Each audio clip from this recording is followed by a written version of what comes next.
Good morning dear students. आज के इस वीडियो लेक्चर में बेसिकली जो हम लोग डिस्कस करने जा रहे हैं वो डिस्कस करेंगे about the respiration in plant. ये चैप्टर हालांकि चैप्टर नंबर 14 है और प्लांट फिजियोलॉजी का 4th चैप्टर है।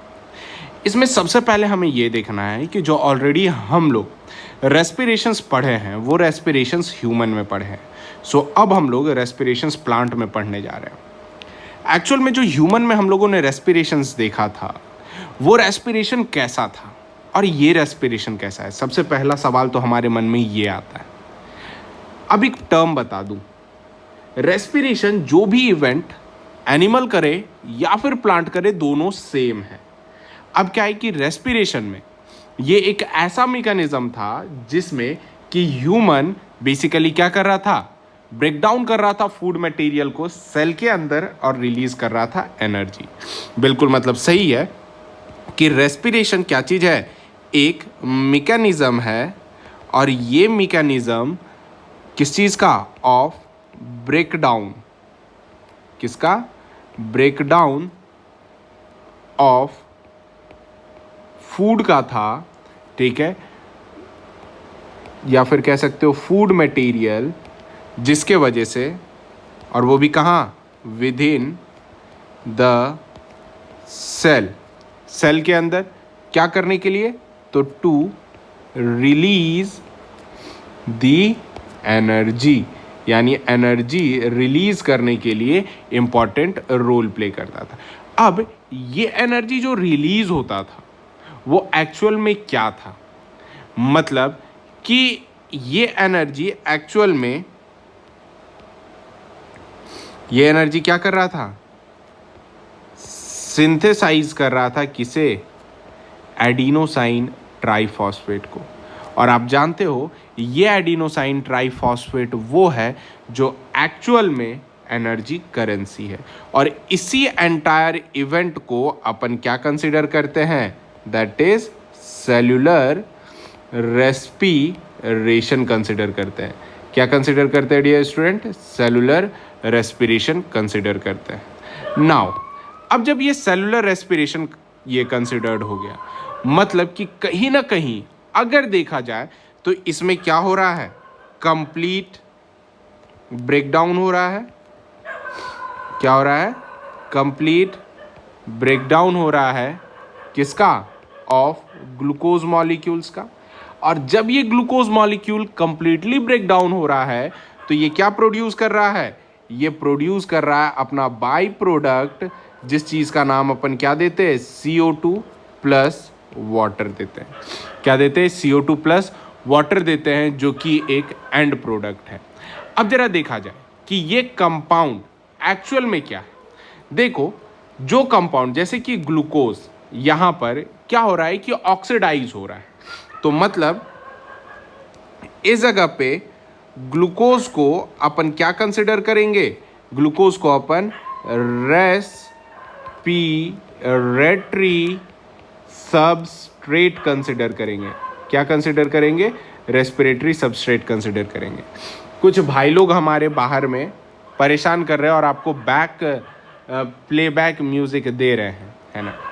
क्या करूं मैं यार अब इन लोगों का, देखो अब ठकठकाया तो शायद चुप हो जाए, खैर कोई बात नहीं। अब देखते हैं, अब जरा देखा जाए, और अब देखा जाए कि इसमें जो कार्बोहाइड्रेट्स है वो एक्चुअल में ऑक्सीडाइज हो रहा है, क्योंकि ग्लूकोज क्या चीज़ है, सोर्स ऑफ कार्बोहाइड्रेट्स है। जब ये कार्बोहाइड्रेट्स है ऑक्सीडाइज हो रहा है, रिलीज कर रहा है एनर्जी, लेकिन क्या इवन जिसे अपन प्रोटीन कहते हैं, फैट्स कहते हैं और इवन ऑर्गेनिक एसिड कहते हैं, क्या वो रेस्पिरेटरी सब्सट्रैक्ट के तौर पे इस्तेमाल हो सकता है। क्वेश्चन है यहां पर कि is protein, fats, organic acids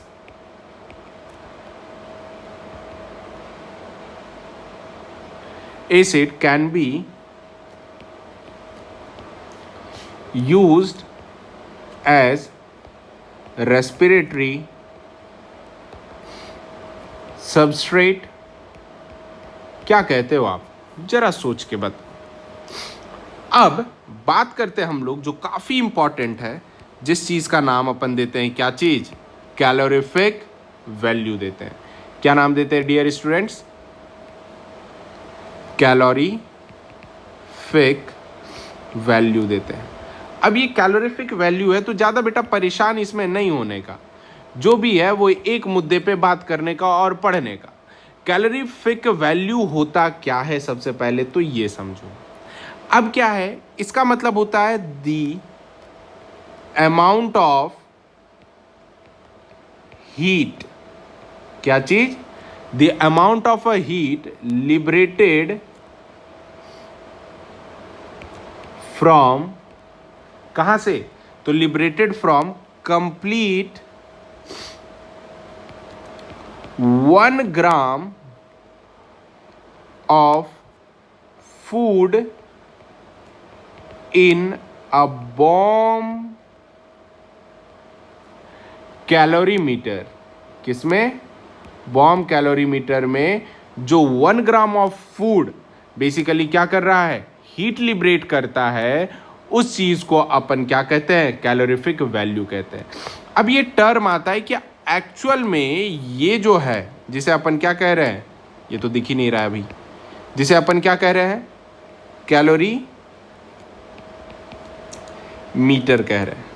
calorimeter है क्या एक्चुअल में?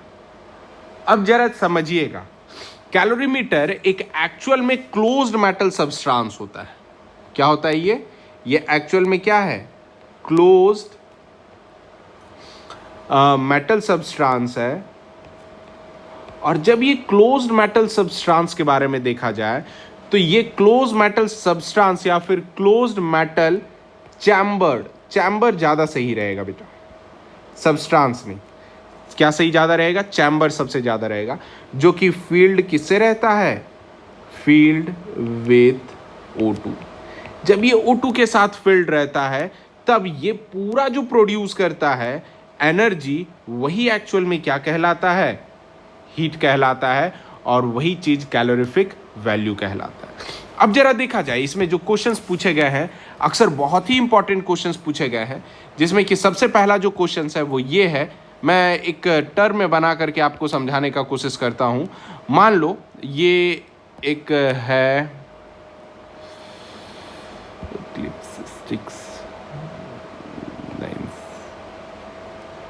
ये जरा देखा जाए।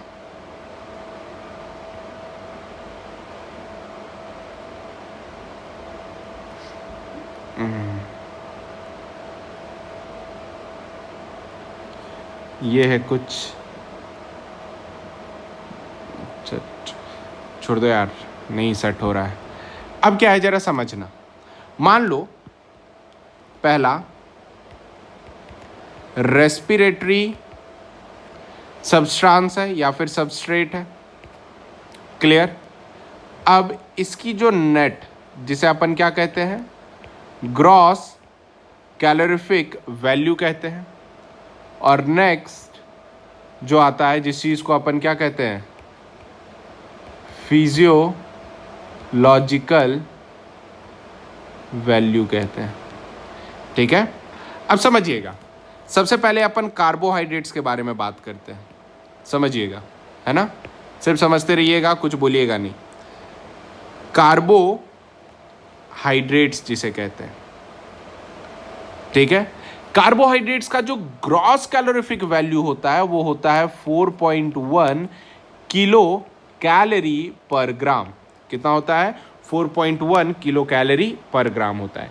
जबकि इसकी फिजियोलॉजिकल वैल्यू जो होता है वो तकरीबन सिर्फ 4 किलो कैलोरी पर ग्राम होता है। अब इसमें ग्रॉस और फिजियोलॉजिकल वैल्यू क्या है? ग्रॉस का मतलब क्या होता है ना बेटा, कि ये टोटल कंप्लीट, और फिजियोलॉजिकल वैल्यू का मतलब होता है कि एक्चुअल अमाउंट ऑफ एनर्जी जो कंबशन, मतलब कह सकते हो कि एक्चुअल अमाउंट ऑफ एनर्जी कितना ऑब्टेन्ड हो रहा है 1 ग्राम ऑफ फूड को बर्न करने में, उसे फिजियोलॉजिकल वैल्यू कहते हैं। अब जरा देखा जाए, कार्बोहाइड्रेट्स के बाद सेकंड आता है जिसका नाम अपन क्या देते हैं? जिसका नाम अपन प्रोटीन देते हैं। ये प्रोटीन एक्चुअल में क्या रहता है, कितना ग्रॉस वैल्यू है, 5.65 किलो कैलोरी पर ग्राम होता है डियर स्टूडेंट्स। अब जबकि फिजियोलॉजिकल वैल्यू क्या होता है, तो दैट इज 4.0 किलो कैलोरी पर ग्राम।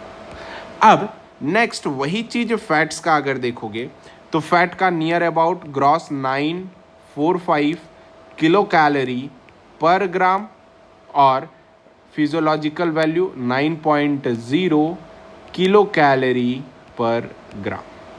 डियर स्टूडेंट समझिएगा यहां पर अब कुछ क्वेश्चंस है। क्वेश्चंस इस वजह से सबसे ज्यादा इंपॉर्टेंट है, जैसे अभी सबसे फर्स्ट क्वेश्चन समझिए। ये क्वेश्चंस क्या है कि मान लो कि एक पर्सन है, a person eat vegetable oil nearly 10 gram and sugar 50 gram and creatine molecules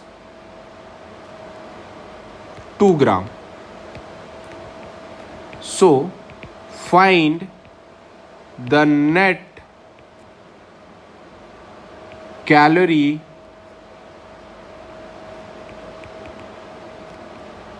does he obtain, यानी नेट कितना ऑब्टेन होता है। अब जरा इसका आंसर देखा जाए यार, बहुत बहुमूल्य आंसर है। आंसर कुछ लोग सोच रहे होंगे, तो देखो जो फिजियोलॉजिकल वैल्यू है ना उसे मल्टीप्लाई कर देना। वेजिटेबल ऑयल क्या है बेटा, फैट्स है ना। ये अपन वेजिटेबल ऑयल का है, ये कितना है 10 ग्राम है। 10 ग्राम को कितना से मल्टीप्लाई करोगे तो देखो 9 किलो कैलोरीज है। इसका आंसर कितना आ जाएगा, 90 आ जाएगा।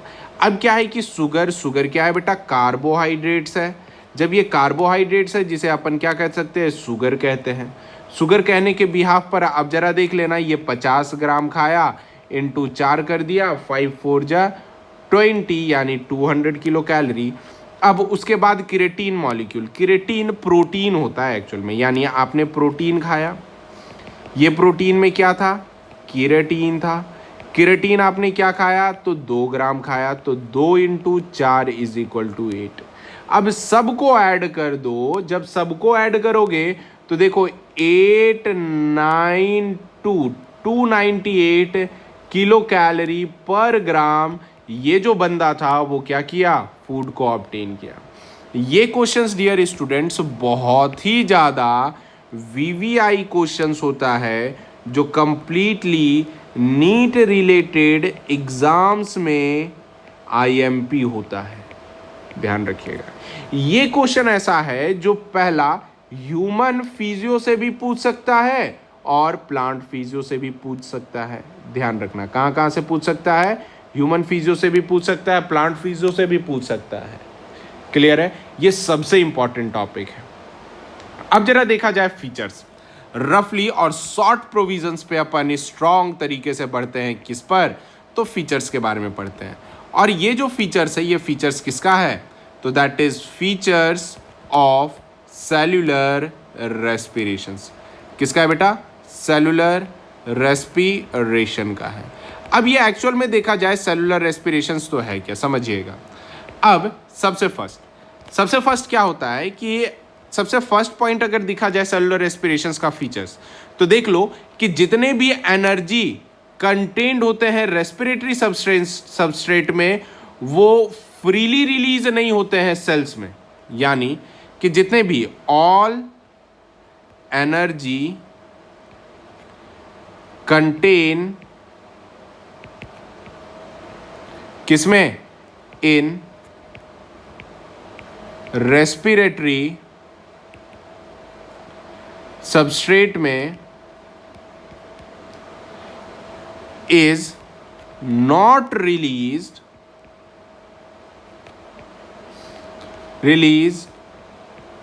फ्री इनटू दी सेल्स में फ्री रिलीज नहीं होता है।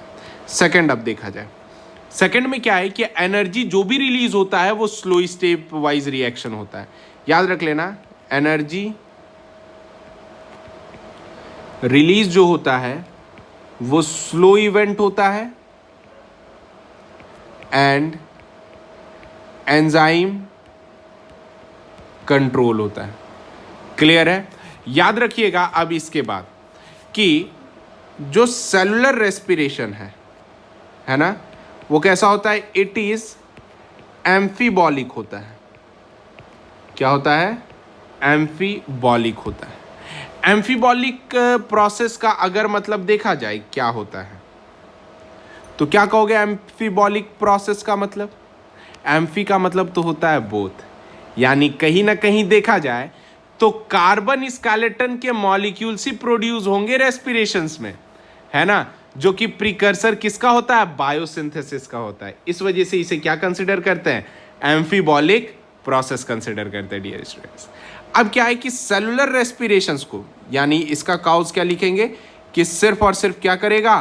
कार्बन स्केलेटन या फिर carbon molecule produced. Next dear students, fourth point आता है कि जो सेलुलर रेस्पिरेशन है ये एक्चुअल में एक्सर्गोनिक प्रोसेस है। क्या है ये? एक्सर्गोनिक प्रोसेस है। ये एक्सर्गोनिक प्रोसेस क्या होता है? एक्सर्गोनिक प्रोसेस का मतलब क्या होता है कि ये ब्रेकिंग होता है किसका? कार्बन कार्बन बॉन्ड का, कॉम्प्लेक्स मॉलिक्यूल्स, वो भी किसके थ्रू पर? ऑक्सीडेशन के थ्रू पर। और जो बेसिकली क्या करता है? रिलीज करता है कंसिडरेबल अमाउंट ऑफ एनर्जी। यानी एक्सर्गोनिक का मतलब क्या? Release energy. और ये एनर्जी कहां से आता है? जब कार्बन कार्बन के बीच का बॉन्ड टूटता है। नेक्स्ट डियर स्टूडेंट, ये जो रेस्पिरेशन है ये एक्चुअल में डाउनहिल प्रोसेस है। क्या चीज है? डाउनहिल प्रोसेस है।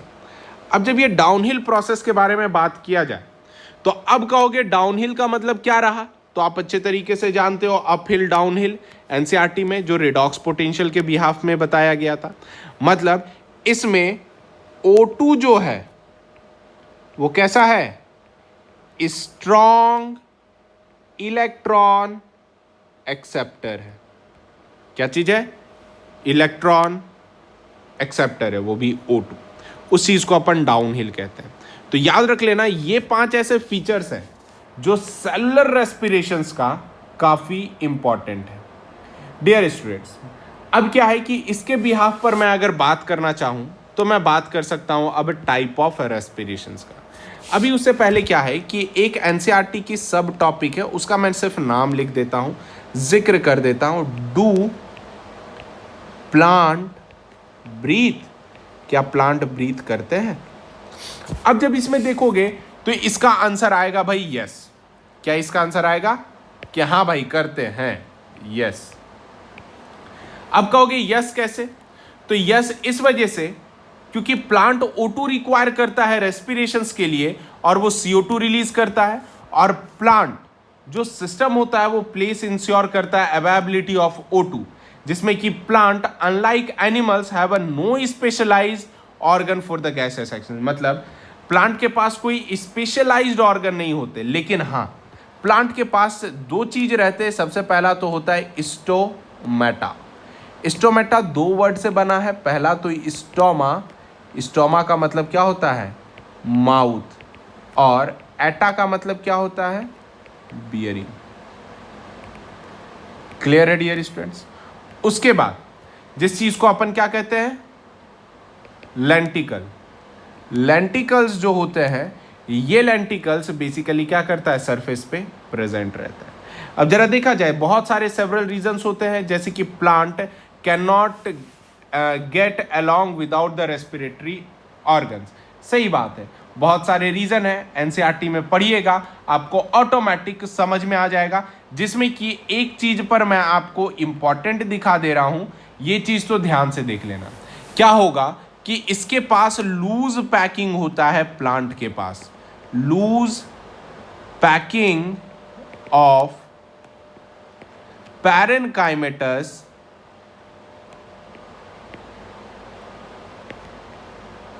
टिश्यू। किसका बेटा? पैरेनकाइमेटस टिश्यूज का लूज होता है, वो भी किस जगह पर? तो पहला लीव्स में, दूसरा स्टेम में और तीसरा रूट में। ये एनसीईआरटी में दिया गया है, जो कि प्रोवाइड क्या करता है? Interconnected network of air space. यानी ये parenchymatous tissues interconnected network space produce करता है डियर स्टूडेंट्स। अब इसके बाद हम लोग बेसिकली जो डिस्कस करेंगे वो डिस्कस किसके बारे में करेंगे? दैट इज टाइप ऑफ रेस्पिरेशंस के बारे में डिस्कस करेंगे।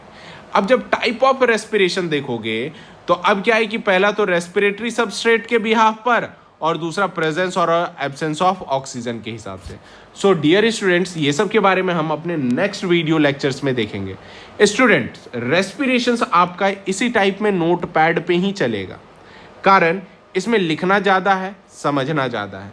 बोर्ड पर थोड़ा वन वे टाइप हो जा रहा है, इस वजह से ये भी थोड़ा वन वे है, लेकिन आपको नोट्स भी प्रिपेयर करना है। सो आपको नोट्स भी इसी टाइप में ही प्रिपेयर करना है डियर स्टूडेंट। सो तब तक के लिए stay safe, stay healthy and thank you for watching. और हाँ, रेस्पिरेशंस हमें बहुत जल्दी ही ख़त्म करना है, एज सून एज पॉसिबल। सो ध्यान रखिएगा डियर स्टूडेंट।